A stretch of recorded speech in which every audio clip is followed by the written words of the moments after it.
I heard the other night that we had an outstanding speaker and numerous parents showed up to hear the wonderful message. But after that meeting, I also heard that perhaps there are rumors that we may be eliminating gifted throughout the district.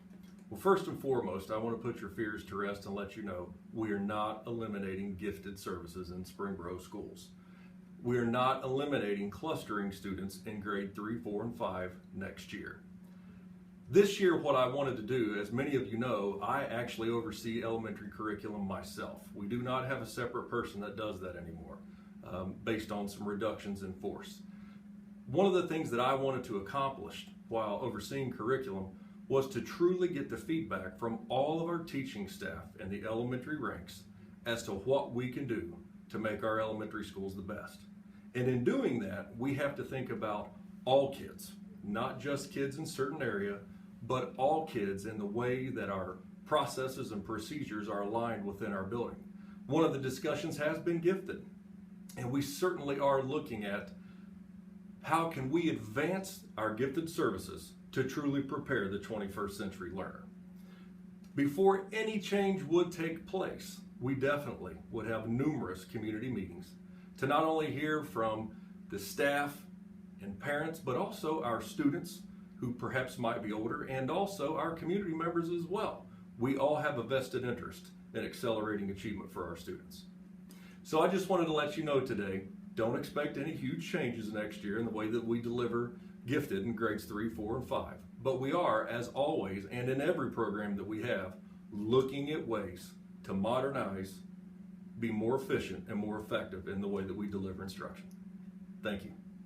Professional background actually started before I had my marketing company. Way back when out of college, I worked with adults with disabilities. I am about supporting all kids at all levels wherever they are. But the reality is there is a lost group of parents that is not connected into this community to say this is what I need for my child. And unfortunately, Ohio continues to be behind the 8 ball a little bit in terms of where services and supports are. So I'm anxious for you all tonight to figure out a way to connect, for you guys to engage with each other, to be able to amplify your voice in a way that is going to bring about meaningful and positive change and partnership with the Springboro District. I want to say thank you to Chuck for even reaching out, because that is a huge step forward for any district to take, to say, I want to partner with parents. Sometimes we can be positioned as in opposition, and that's not a comfortable place to be. So to come to the table, to be part of this dialogue is a huge benefit for your students in your district. A lot of times people will say, what though? My plate is very full, Miss Angela. My plate is so full I could not possibly take on one more thing. And that's how I felt. I felt very overwhelmed managing all I had going on in my life and working. But I knew when it came down to certain moments in Lakota that I had to do something. And it felt like this, because as I mentioned, district services are not mandated. So this journey of mine really felt like pushing this rock uphill. But this quote kind of lit a fire under me. Many things can wait, children cannot. Today their bones are being formed, their blood is being made, their senses are being developed. To them we cannot say tomorrow, their name is today. And that's what this is about, is figuring out a way for us to work together today. There was a real challenge in my district, because I felt wholeheartedly we were all facing, and I don't know how many of you have followed the great saga of Lakota over the last several years, but we failed a number of school levies. And we had direct organized opposition to what we were trying to do as a community in terms of bringing monetary support to our schools. So what do you think the first thing that was cut? The non-mandated service, right? So my daughter was in kindergarten at the time getting some reading intervention support. It was actually an enrichment class that she got. She was reading chapter books. And by the way, I'm a parent to 2 children who are identified, one who's in 7th grade at Lakota, and then my boy who's in 4th grade at a Montessori school in Cincinnati. So this philosophical divide, I think, is really what kept us from making forward progress. It wasn't so much the money, but it was the belief, I think, of the administration, of other families, of the community as a whole, that these kids would be okay, that they would be just fine, that we didn't need to put money in place for them, even if it wasn't, especially because it wasn't a mandate.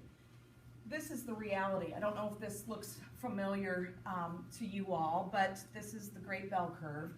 And when I originally was pulling together this presentation, this slide popped up, or this image popped up, and I don't know if you can read the either end, but it says marginalized.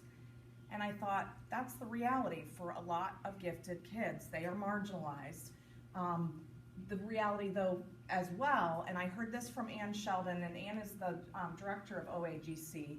The other reality is that these kids at this end of the continuum have special needs just as these kids do.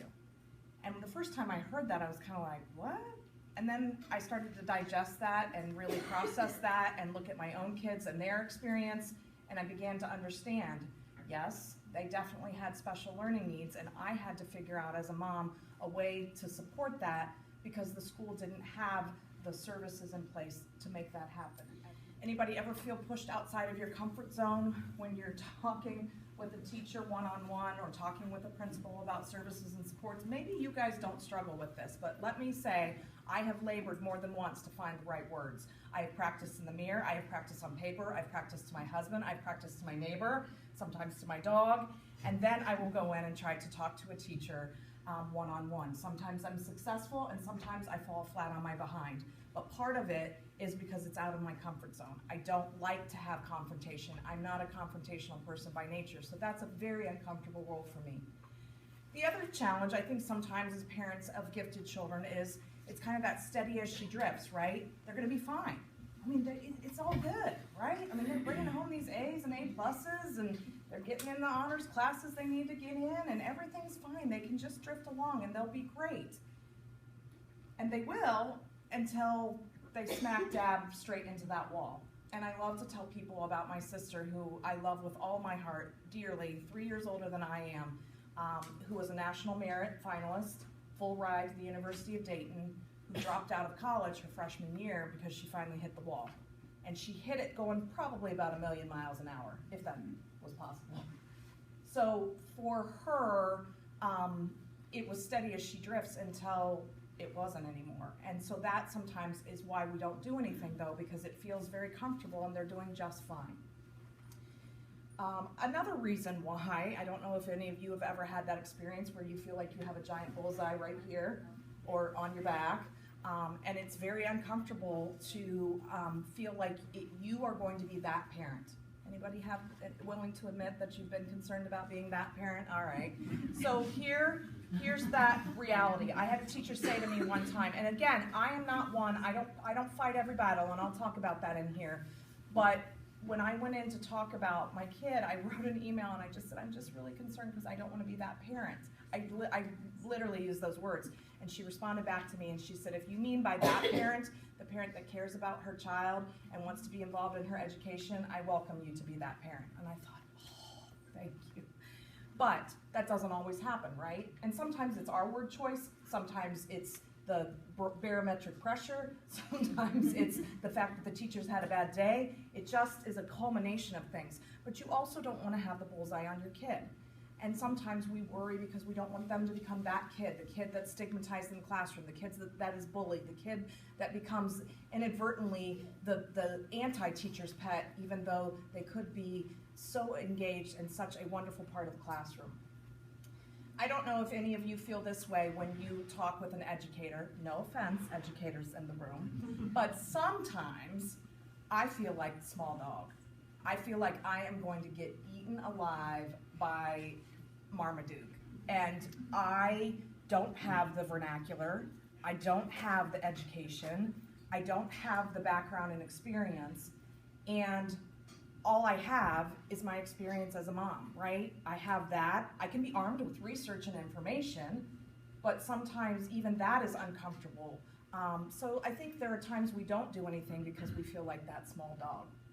So I urge you tonight to think about a way to find this collective voice. I'm going to keep going back to that because that's what's going to make things, again, move towards a healthy partnership for your district and ways for you all to be involved and engaged with Chuck and his team at Springboro to better support your kids and the community. So in the beginning, our group started off, our group is called Leads. Leads began as a group of parents who just informally met at an enrichment opportunity. And this group of parents said, hey, I'm from Lakota, yeah, me too. Oh, good to see you, because I don't know about you guys, but I don't have a yes, I have 2 gifted kids bumper sticker on the back of my van. My son probably would like it if I did, because he's that kind of weird child. But the reality is we don't, right? We don't have any markings, we don't have any know-how, we don't have any ability to connect with each other unless you inadvertently bump into somebody if you go in to volunteer in the gifted class, and that doesn't happen that often. So you don't know the other families to connect with and to find common ground with. So for us, and I will tell you, to me, that is the #1 benefit of forming a parent group. I have learned so much from other families. I can't tell you enough. I call it the big sisterhood. Gentlemen, you can call it the big brotherhood. But I have found other families that have like issues. I've also found somebody who's a couple years ahead of me so that I can connect with them in a way that says this is what the path ahead looks like for the next couple of years. And yeah, it may change by the time you get there, Angela, but at least you're armed with this information and you better understand how this system called education works and how your child's going to best fit in. So we were a group of parents who came together really in partnership. Our coordinator pulled us together and said, hey, you know what? I had a parent group up in Columbus area, would love to see you guys get together. So we did it. We established a board, we got bylaws in place, we did our mission and a vision, we became an OAGC affiliate, which is a huge benefit because then you don't have to do the 501c3 and all that nonsense with the state. We got our website and our database and all our fancy stuff together. And by the way, feel free to shamelessly rob and steal from Lakota, because we shamelessly robbed and stole from others as well. So there's no shame in that. So in the beginning, we were all about co-hosting events and filling in the gaps. I'm going to go back to that top line, you don't know what you don't know. That's my famous phrase. You don't know what you don't know about this world of gifted. I didn't know what overexcitabilities were. I didn't know what Dabrowski's theory was. I didn't know what asynchronous development was. I didn't know what 2E stood for. I didn't even know. I mean, all I knew is my kid was screaming at the top of his lungs, running down the road the day I didn't let him wear socks because we didn't have time to put them on before he put on his tennis shoes, and he didn't like the way it felt on his foot. And meanwhile, the entire neighborhood is staring at me like I am the worst mother on the planet. So I owned it, and I'm like, yeah. And I just waved and let him go on to school. So sometimes you have those moments, but you don't know what you don't know. I've had more of those moments than I care to admit. But anyway, enough about that. We hosted a Parent Connect series, and that's how we started. Parents helping other parents. We brought in speakers. We did this You Don't Know What You Don't Know parent panel. What better way to learn from other parents in the room who have walked that walk and talked that talk? It costs $0.00. That's the beauty of it. It costs this room and your time to connect with one another. But I'm telling you, the things I learned about acceleration. I mean, I didn't know, all of the ins and outs and what that meant. So all of those things, social emotional needs. We've done a high school student panel to talk about to like 6th grade to 9th grade kids about the journey ahead and what that looks like and getting them prepared for the reality of high school. Misdiagnosis of the gifted. We've had speakers, just all of these things up here. The PSCO or the College Credit Plus now. We had, back at that time it was PSCO. But we've had a lot of different speakers, and most of these cost us little to nothing. So we did all of this, and then I thought that the first cut would not be the deepest, right? So we lost these K1 services, and then all of a sudden, I was standing in the gym, the auditorium, sorry, I don't know where the gym came from. I was standing in the auditorium at our high school, giant auditorium, and the board was up on stage. Our board meetings don't normally happen in a giant auditorium, so they knew there were going to be a lot of people coming for this one. So we're in this giant auditorium, and one of the board members says, "What about gifted?" And one of the administrators stood up and said, "We will continue to identify just as we always have." And I got chills going up. I have chills right now talking about it because I knew that was the end. I knew that was it, and we were done, and we were cut. It was gone. So everything that, I kept like thinking, oh, my child, if she could just get to them, then she'll get this, and about every time I thought we would get to that next level, things would get cut again. All of our 10 elementaries lost their GISs. They went back to being regular classroom teachers. And everything we had as gifted was cut within our district. So we became very resilient as much as we could, and very persistent, and really tried to connect with the community of administrators and school board members and talk about the fact that these kids have needs. This is not a nice to have. That's what I'm trying to explain. I'm like, it's not that this is a nice to have. It's not an add-on. It's not a little added Benny that these kids are getting. These kids need these services and supports. And these are the things that I'm telling you. And we spent a lot of time trying to educate them, but it felt like this a lot. I have to say there were times where I felt like just laying down on the mat and being like, you got it, I'm done, technical knockout, I'm out, you know? But then there were other times where I regained my energy. I mean, we had a dad stand in front of the school board member, tears streaming down his face, and again, I just got chills. And it was a good friend of mine's husband. He was so embarrassed after the fact, and I said, that is the best thing you could have done to show that raw emotion. I know that you're embarrassed, but here's the reality. When you stood up there and said, I am one of the most committed parents to this district, and I feel like you aren't doing anything for my child anymore, and I'm going to have to look outside of this district, and it is breaking my heart.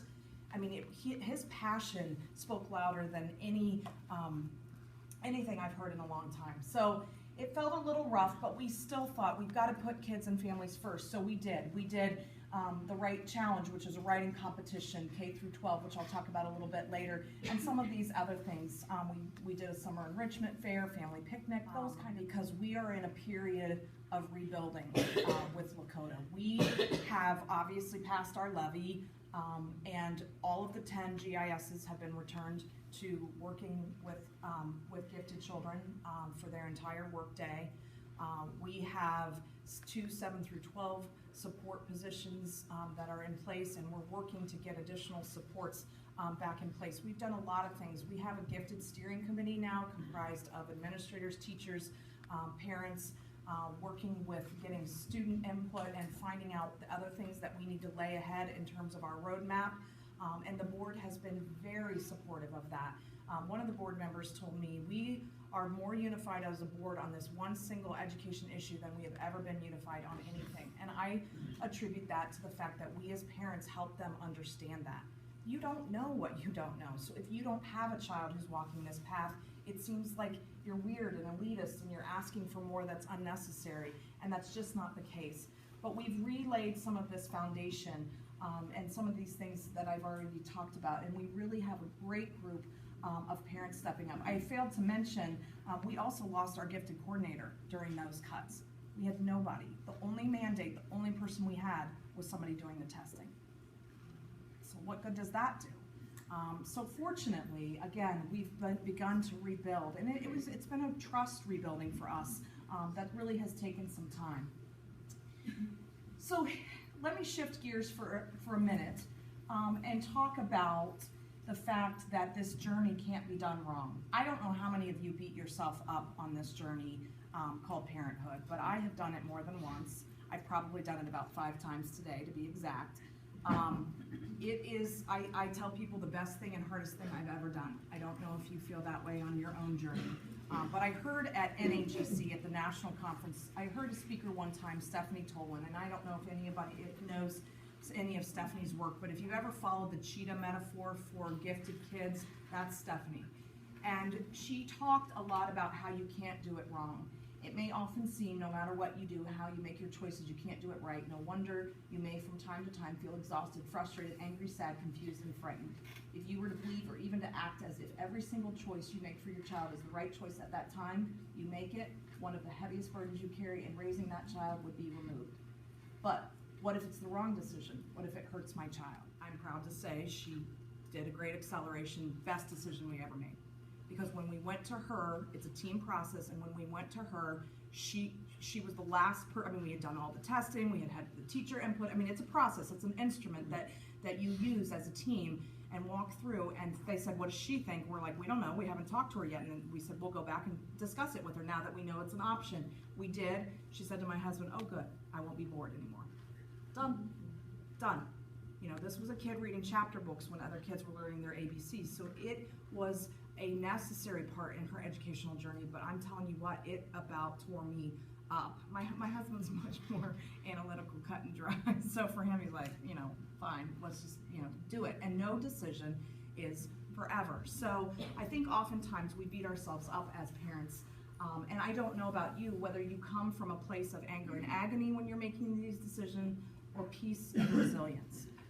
I have really tried over the last couple years to get to a better place, to get to a place of peace and resilience. So I'm going to put you on that ever-loving, famous spot that speakers always do to you, and you just love them when they do this. Turn to the person next to you and talk about a time when you've had to make an advocacy, discussion, decision, educational choice, talking with a teacher. Talk about whether you came from a place of anger and agony or whether you came from a place of peace and resilience. Just spend a few minutes doing that. Okay, so my point is sometimes we're coming from different places. And sometimes when you're being fueled by anger, it can be very difficult to get beyond that. But I do think you have to trust that gut instinct. I don't know how many times you know, I've gone to the doctor and been like, yep, it's an ear infection. Sure enough, it's an ear infection. Glad we just paid a $150 copay, but whatever. So thank you, high deductible plan. But okay, so advocacy for the classroom level. One of the things that I think you all can do is avoid the yearly cycle. You know your kid, you know their work. Every year to go back in the classroom and have to kind of re-up and explain who your kid is can be tiring. So keep a portfolio of their work, keep a video portfolio, keep a paper portfolio, and talk to the teacher. Now, can kids change from year to year? Can an overachiever become an underachiever in a blink of an eye? Partly sometimes because they hate a subject, or they don't like the teacher, or they didn't get enough sleep, or health stuff got in the way, or whatever. Absolutely.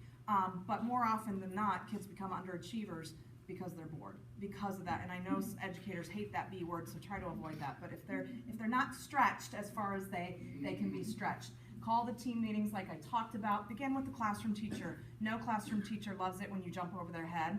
No better way to tick off a classroom teacher than to go straight to a principal when you have not tried to resolve it at the classroom level. Learn about differentiation techniques. So if you can go in armed with, you know, I was reading that this worked for, you know, such and such. Could we talk about how she might be able to do that in the classroom? Or the teacher may already be doing things that you're not even aware of. Your kid may not be the best reporter back to you. Sometimes they are, and sometimes they're not. And sometimes it's a truth fiction kind of thing. Like you get this weird filtered version from your child, and by the time you get to the teacher, it's like, what? I don't know who's telling the truth here. Like, is it a blend or what's going on? And know your gifted program and know the state rules. It's important to go in armed with information and facts. You know, we've had really think about your words before you go in to talk about advocacy at a classroom level. It's hard sometimes, but I can't emphasize that enough. So why a parent group? Well, providing support and knowledge, teaching advocacy, sharing those resources, and creating opportunities. Start small. You don't have to do all the things that I'm going to talk about all in one day. You know, some of this has taken us, we've been a parent group now for about 5 years, so it's taken us a long time to kind of get our groundwork laid and continue moving forward. But find, you know, really make this a team approach. That's why Chuck has invited all of you to come together, find your allies, and find people who have a strong and sustained commitment. You know, I know it takes energy, but, you know, what they say is one voice represents 40 people. If each of you can help represent that voice and work together, you know, many hands makes light work, and I really believe that. And if you see some of the things that we've done as a district, hopefully that will inspire you a little bit. Beg, borrow, and steal. We've stole shamelessly from many places. Sycamore has been a great resource for us.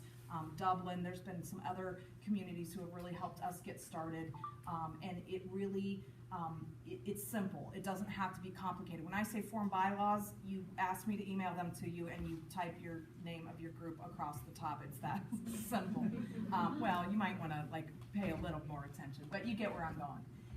We've done a Pi Day. I don't know how many of you are super geeky McGeekies and love yourself a 3.14, but we did a 3.14 Pi Day, and then last year we did it on the 20th, confused the hell out of everybody, and then this year we're doing it on the 11th. I can't wait to see their faces, but it doesn't always fall on Pi Day, but you get the idea. It's a K-8 learning hands-on event. We are a district, like I said, of about 17,000 families. The first year we did it, we had about 1,800. Last year we had 2,000. We had kids with clickers, and I was like, yes. So I hope it will continue to build. We actually had a rent-a-cop. It wasn't a rent. That's terrible. I can't even believe I just said that. We had a sheriff's deputy who works as our SRO, and he said, you guys are going to have to find another building next year because you guys have outgrown the facility. So this is my cutie with R2D2. We have had hands-on events, 40 stations, the zoo, the aquarium, all of the schools set up a station. We have, the Cincinnati Observatory brings their telescopes. The Robotics Club from the high school, they bring it. The Mu Alpha Theta Club from the high school comes and they set up stations. We've had a hands-on brain. We've had, you just talk about bringing it to life. But this has all been run by 8 parents. And 8 parents managing it over a period of probably about 6 months.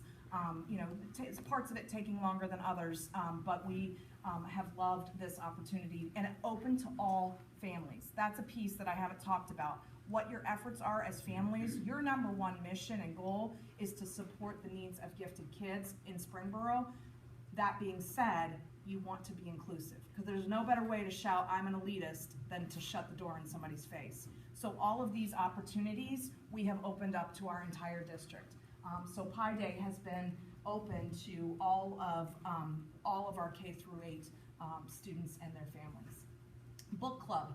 We looked at Sycamore. We sat down with the Sycamore lady who was uber passionate. She just won OAGC Parent of the Year before last. And she said, I've done all these amazing things with books. I love books. We're gonna read a book on math, and then we're gonna go to Mathnasium. We're gonna read a book on stars, and we're going down to the observatory. We're gonna read a book on you name it, and then she creates this experience around it. These kids amaze me with their, some of them, their love for books and their ability to process and synthesize and then feed stuff back to you in a way that is just powerful. I can't remember what I read yesterday anymore, so for me it probably would be amazing no matter what. But these kids are extraordinary. Again, open to the entire district. It started with a mom and myself over the summer. We met at the park. We did the Gollywhopper games, and we did some scavenger hunt kinds of stuff, and we had a group of 5 kids. The most recent one we had probably close to 50 kids. Would I like to see that 5 times that? Yeah. But as we're incrementally moving it throughout the district, the buzz is building. We've had a magician come. We just had a lot of different experiences, and we have all of those books on our website, and I gladly would connect you with the coordinator if that's something you all are interested in. We have one for grades 1 through, well, originally it was 1 through 3 and 4 through 6. Now I think they chopped off the first graders because somebody felt they were too squirrely. I like squirrely, but so I think they're doing it 2nd and 3rd, or 2nd through 4th, and then 4th through 6th, and the 4th graders get to pick whether they want to read up or read down depending on the book selection. Write Challenge is that writing competition I mentioned. So we throw out a theme, we open it up for all K through 12 Lakota residents, and whether they're homeschooled, whether they're at a private school, whatever it may be, and we spend time judging the entries based on categories. We have a reception where we have an author come in and talk to the winners, celebrate their writing. We put an anthology together. We keep it simple. We bring plates of cookies and punch and call it good enough. It's been a really great experience to see some of these young authors, and then to hear that author come in and talk to them about their journey. You can see for some of them just this spark continues to bloom or burn, and I love that. Family Adventure Club, we've done this a couple times. This one was down at Underground Railroad Freedom Center. A resource in my backyard that I had wanted to explore with my family, but I just wasn't, I'm like, is it the right time? Are my kids old enough? I don't know enough about it. If I go down there by myself and there's no docent, am I gonna be lost? And it was fabulous, and a great opportunity. We just said, hey, y'all come, and we had, a couple dozen families come and connect. So it could be that simple. So as you start to think about how to connect, think about your communication plan. I think for us initially it was really hard because we didn't have any gifted programming, so we didn't know where those gifted families were. That's not your case in your district, but how do you want to reach out to other families to pull them in and start to build some energy? What are the benefits of being a member? For us, it's, again, I think one of them is just the built-in power of being able to connect with others and understand that journey. We haven't put a lot of other tangible benefits together. We do ask $10 dues, as a PTA does, and that goes back into supporting these activities and things that you've seen. We are not, I kind of call us a gifted PTA sometimes, but that's really not our main role. It's advocacy combined with gap filling, and I hope that that's something that you all can do as you are setting some of those initial goals. So remember, Rome was not built in a day. Like I said, we've been at this for 5 years. We started with literally 2 Parent Connect sessions in the first year, and that was all that we did. And then we tacked on the writing competition, or the book club, and then we tacked on the writing competition, and we've just continued to build as parents have come together with more and more energy. Sometimes it feels like some people have more energy than others, and like I said, then we back off of some things that might not feel like a big priority, but strive for progress, not perfection. I don't know if any of you are perfectionists, but I jokingly say that the apple is still on the tree in my house, instead of fell far from, or didn't fall far from.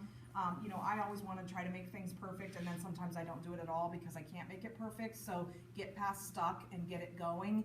Sometimes a parent group can be, a coffee club where you guys are coming together for a coffee talk, and during that time you may have a school counselor come and talk about how to deal with perfectionism and emotional sensitivities. It could be that simple. So think about what that's going to look like. Remember to have thick skin. Again, I talked about the bullseye and all those things at the beginning. It's, I think, sometimes hard when you put yourself out there. I've had people, I was also part of the district parent council for our district, and I've had people say right in front of me, well, I heard those gifted kids are getting all kinds of stuff. When are we going to do something for the rest of these kids? I was like, oh my gosh. It really hurts sometimes to feel that sting of misunderstanding, but I think you can't take those things personally, and you have to have some thick skin. Remembering this part, which I said earlier, you don't know what you don't know, and being able to empower others with the information you do have. Just seizing this opportunity. I think today's a great day to be able to come together and move forward in partnership. And I think for me, remembering not to let your foot off the gas. Remember that as a parent in the classroom, that you do have to continue to advocate for your child. And I didn't say this earlier, but I really sincerely mean this. Most, if not all, educators mean well by your child. They want to do the best with what they know. But sometimes they don't know what they don't know about this world of gifted. They may have had a chapter in an undergrad class when they were talking about, developmental, processes for kids, and they might have talked about asynchronous development and a little bit about gifted, but most undergrad and even a lot of graduate programs don't talk in depth. Most administrators don't have a lot of understanding and training about the needs of gifted kids. So, we again are trying to work in partnership as they are continuing to push forward with what they're trying to do to better support these kids. But don't take your foot off the gas. I think sometimes we get the idea of everything's going well, and then we're like, ooh, we can coast, and then it's like, well, wait a minute, what just happened, as you ran into a tree. So the other piece I want you to remember is that, your job doesn't have to be as a general advocate. I felt this weird guilt for a long time. I'm like, well, I need to take care of all kids. And I'm like, well, wait a minute. I'm like, no, because athletic boosters are dealing with athletic kids who are in athletics, and the band moms are dealing with the kids who are in band, and this is my kid. For right now, this is where I want to focus my time and energy, because they are a unique group of kids with unique learning needs, and I need to be able to not be apologetic about it. I just need to be matter of fact about it. Now, do I go around shouting, yeah, I'm the gifted mom, hi everybody? I haven't gone in our community parade and gone on a float yet, but maybe. No, I'm joking, because I don't want to do that. I don't want to be that. I really, honestly, I try to keep it, kind of under wraps. Except when I know I'm with my peeps, and then I feel okay talking about it, but that's why it's nice to be able, I can't say that enough, to find your peeps. So remember this, unless someone like you cares a whole awful lot, nothing is going to get better. It's not. I think you guys have extraordinary things going on for you in this district. The fact that this number of parents came together, the fact that Chuck asked you to be here tonight and come together is a very powerful statement about the philosophy of your district and how they want to support the needs of gifted kids. What you need to remember, though, is that you have to put forth some additional energy and effort to do this partnership together. So this is me. If you want to connect with me, you can get my contact information if you walk away tonight and can't remember, at oagc.org. My email is up there. LakotaLeads.org. I used to be the president, but they can always connect you with me if you can't. But we have a lot of resources up on our website. I'm proud of the resources that we've pulled together, and it just is serving as a hub for others. And you're welcome, like I said, to beg, borrow, and